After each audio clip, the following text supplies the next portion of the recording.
Hello everyone, உருளைக்கிழங்கு சாப்பிட்டா cancer வருமா? வாங்க இந்த வீடியோவில் டீட்டெயிலாக பார்க்கலாம். ஸோ பொதுவாக பார்த்தீங்கன்னா உருளைக்கிழங்கில் வைட்டமின் B6 அதிகமாக இருக்கிறதுனால நம்மளுடைய இதயத்துக்கும் நம்மளுடைய நரம்பு மண்டலத்திற்கும் ரொம்பவே நல்லது.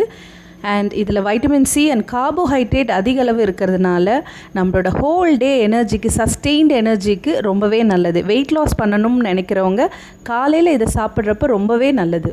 அதெல்லாம் ஓகே, பட் உருளைக்கிழங்கு சாப்பிட்டா கேன்சர் வரும்னு சொல்கிறியம்மா, அது எப்படி அப்படின்னு தானே கேட்குறீங்க.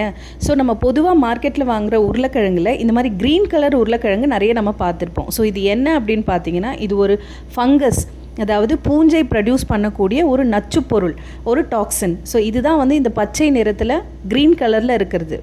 இந்த மாதிரி க்ரீன் கலரில் இருக்கிற அஃப்லடாக்சின் உருளைக்கிழங்குல மட்டும் அல்ல, வேர்க்கடலை, மக்காச்சோளம், இந்த மாதிரி உணவுப் பொருட்கள் எல்லாத்துலேயும் இருக்குது. ஸோ இதை நம்ம பொதுவாக அவாய்ட் பண்ணுறது நல்லது. அப்படி அவாய்ட் பண்ணாமல் நம்ம சாப்பிட்டோன்னா நமக்கு கேன்சர் வர்றதுக்கான பாசிபிலிட்டிஸ் அதிகமாக இருக்குது. ஸோ வேர்ல்டு வைட் எல்லா கேன்சர் டைப்ஸையும் கம்பேர் பண்ணும்பொழுது கிட்டத்தட்ட 85% of the cancer is liver carcinoma, அதாவது கல்லீரல் புற்றுநோய். இந்த கல்லீரல் புற்றுநோய் வர்றதுக்கு முக்கியமான காரணம் liquor drinking.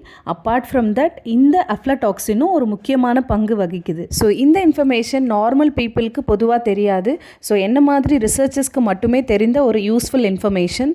So liquor drinking எவ்வளோ ஆபத்தானதோ அவ்வளவு ஆபத்தானது இந்த மாதிரி அஃப்லடாக்சின் இருக்கிற உணவுப் பொருட்களை சாப்பிட்றது. ஸோ முடிஞ்ச வரைக்கும் இதை அவாய்ட் பண்ணுங்கள். தேங்க்யூ ஃபார் வாட்சிங்.